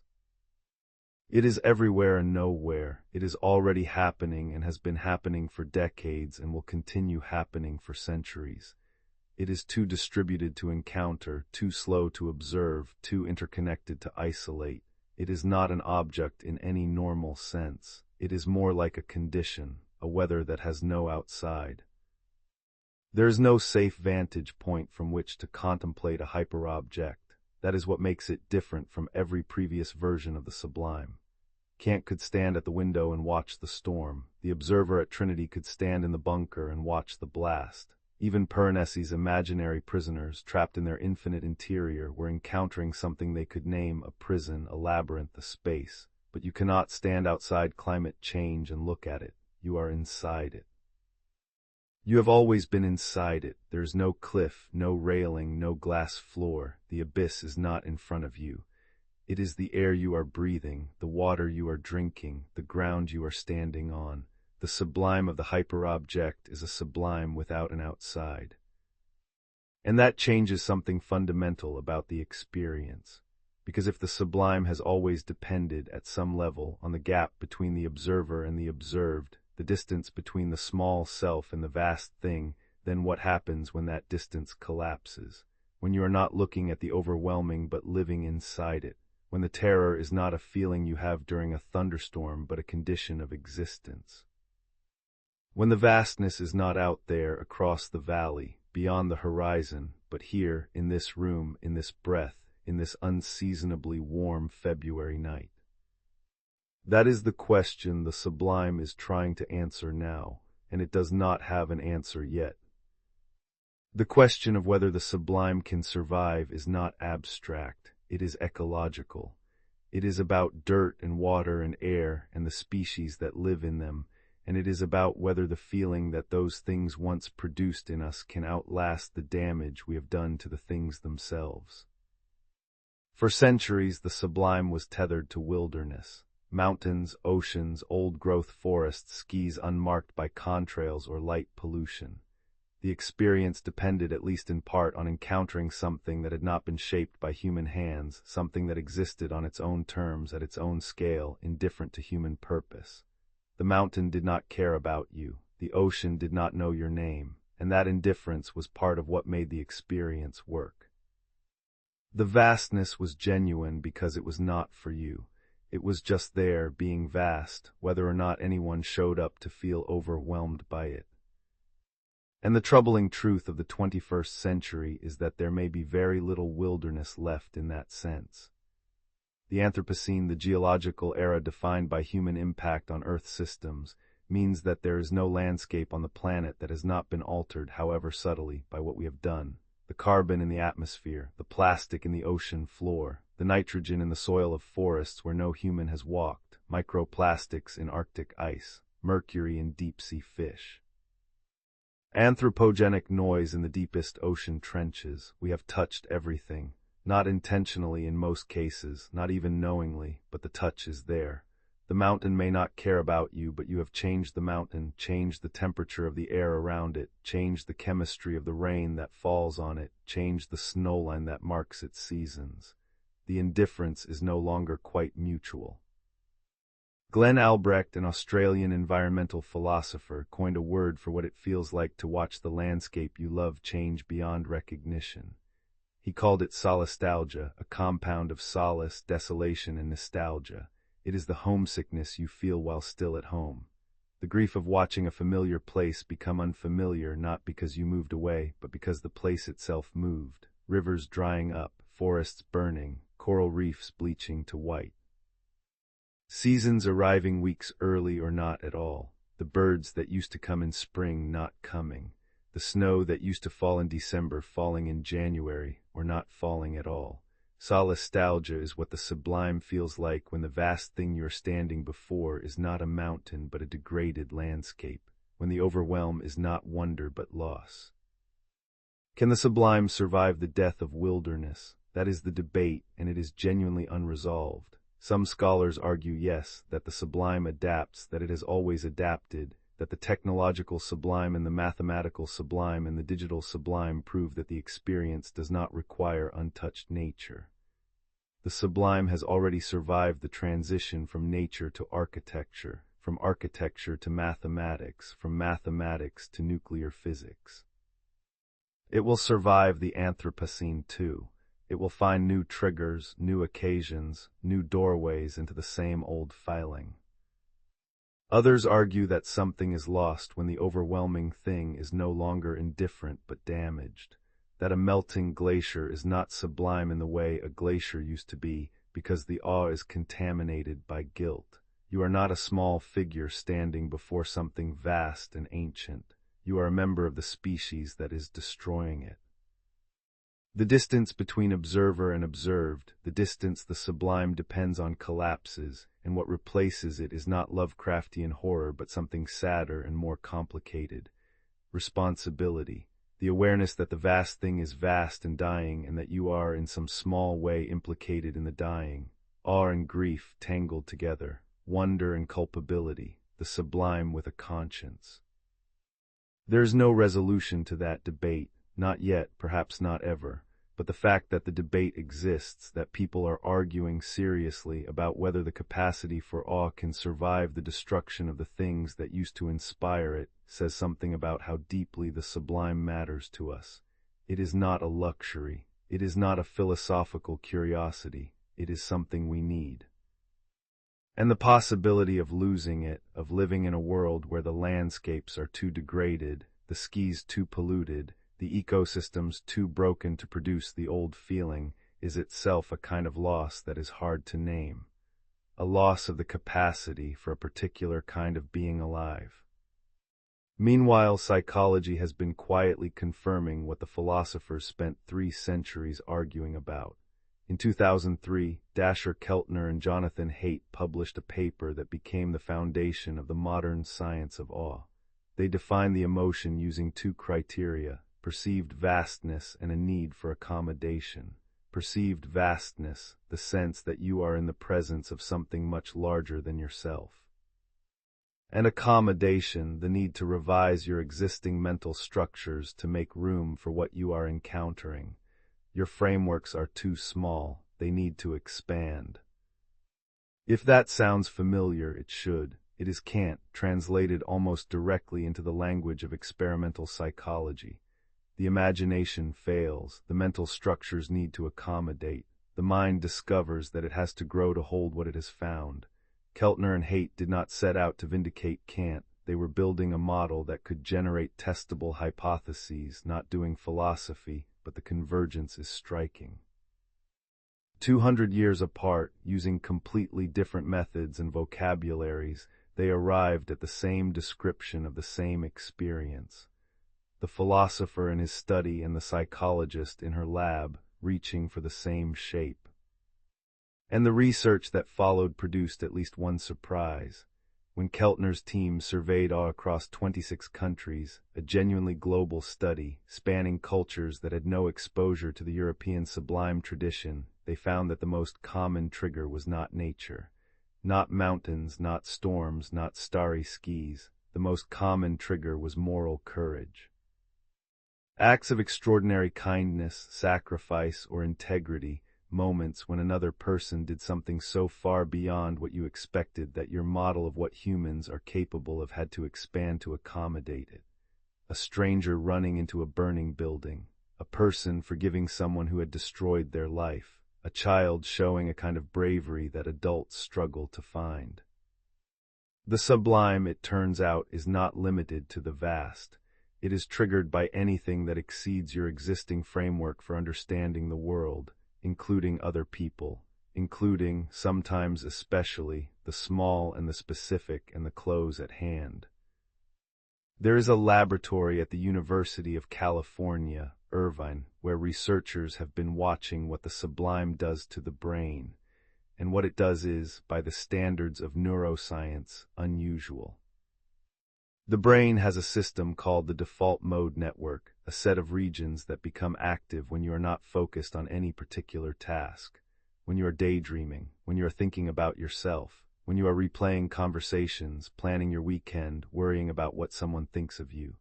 The default mode network is, in a sense, the neural correlate of the self, the part of the brain that constructs and maintains the ongoing story of who you are. When people experience awe when they are placed in front of something vast enough to trigger the response, the default mode network quiets down, activity decreases, the self, as a neural construction, gets smaller. This is not a metaphor, it is a measurable change. The brain's representation of who you are literally shrinks. Researchers at Yosemite National Park ask visitors to draw self-portraits before and after their visit. The people who reported the strongest experiences of awe drew themselves smaller, not sadder, not diminished in any emotional sense, just smaller. A tiny figure in the corner of the page, the rest of the space left open, for the trees, maybe, or the sky, or just for the emptiness that the experience had made room for. They called it the small self effect, and it has been replicated in enough studies now that it is considered robust. The sublime measurably shrinks the brain's representation of who you are, and the shrinking feels good, not like a loss, like a relief, as though the self had been taking up too much room and was grateful, finally, to have an excuse to contract. The physiological effects are equally specific. A study led by Jennifer Steller at UC Berkeley found that awe reduces levels of interleukin-6, a pro-inflammatory cytokine associated with chronic stress, autoimmune disorders, and depression. Awe lowered inflammation more effectively than joy, contentment, pride, or love, more than love, that is worth sitting with for a moment. The emotion triggered by standing before something vast and incomprehensible is better for your body than the emotion triggered by holding someone you adore. Burke was pointing at something real when he said the sublime was a bodily event, he just did not know how real. The body does not merely react to the sublime, it heals from it. Something in the encounter between the small self and the vast world sends a signal to the immune system that says, stand down, you are safe, you are small. And being small right now is exactly what you need. In 2006, a team led by Roland Griffiths at Johns Hopkins published a study that would become one of the most discussed papers in modern psychology. They gave psilocybin, the psychoactive compound in certain mushrooms, to 36 volunteers in a carefully controlled laboratory setting. Soft lighting, comfortable couches, classical music. The participants were healthy adults with no history of psychotic disorders. They were given a moderate dose and asked to lie down, close their eyes, and simply be present with whatever arose.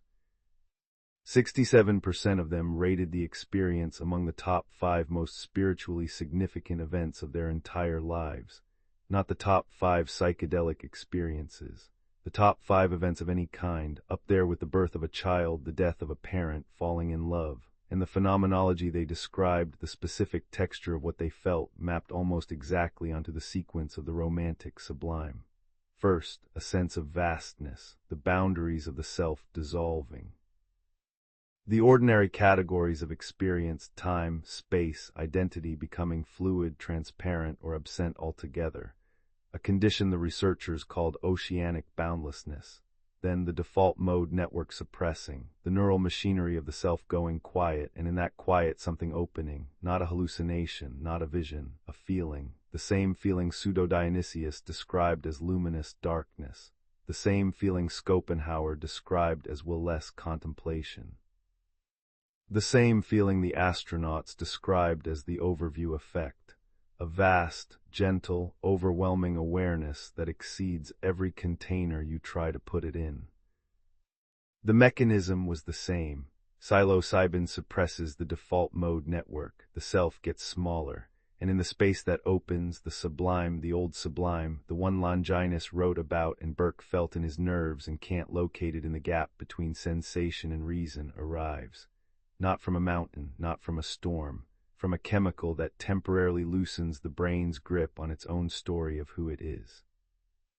Which suggests something almost absurdly simple. The sublime is not out there. It is not in the mountain or the ocean or the symphony or the mathematical proof. It is in the relationship between the self and whatever exceeds the self. And the easiest way to encounter it is not to find something bigger. It is to become, for a moment, something smaller, to let the walls thin, to let the boundaries soften. To stop for a few minutes being someone in particular, and to simply be present in a world that was always this vast, this strange, this terrifying, this beautiful. In 2020, a psychologist named Virginia Sturm published a study about something she called awe walks. The protocol was almost embarrassingly simple. She asked older adults to take a 15-minute walk once a week and to pay attention, deliberately, intentionally, to whatever seemed vast, a wide sky, a row of old trees, the pattern of light on a building. That was it. No special equipment, no trained guides, no psilocybin, just a walk and a decision to notice what was large. Over 8 weeks, the participants took selfies at the beginning and end of each walk. The selfies at the end of the study were different from the selfies at the beginning, in ways that the participants themselves had not noticed until the researchers pointed them out. Their faces took up less of the frame. The backgrounds took up more. They were, without realizing it, making themselves smaller in the image and the world around them larger. Their smiles were broader. Not the tight, polite smile you give a camera, but the genuine, slightly surprised smile of someone who has noticed something they were not expecting to notice. And in follow-up assessments, they reported increased compassion, not just for the people they knew, but for strangers, for the abstract idea of other people. The walks had made them kinder. The sublime can be cultivated. That is what Sturm's study says in the dry language of psychological research. It does not require a mountaintop or a symphony or a voyage to the edge of the solar system. It requires attention. Deliberate, unhurried attention to whatever, in your ordinary environment, exceeds the scale of the self. A sky that is wider than your plans for tomorrow. A tree that was standing before you were born and will be standing after you are gone. The pattern of light on a wall that no one designed and no one is watching, except you right now, for this one unrepeatable moment. 2,000 years of philosophy, and it comes down to something this quiet. Longinus, writing in a century we cannot pinpoint, for an audience we cannot identify, tried to explain why certain experiences leave us shaken and enlarged. Burke put his hand on his chest and felt the muscles tighten. Kant closed his eyes and found that reason was larger than sensation. Shelley stood in the shadow of a mountain and wrote a poem that could not hold what it was trying to say. Friedrich painted a man looking into fog. Turner painted the fog itself. Beethoven composed a symphony he could not hear. Cantor found infinities inside infinities, and the astronauts turned a camera toward home and saw a dot.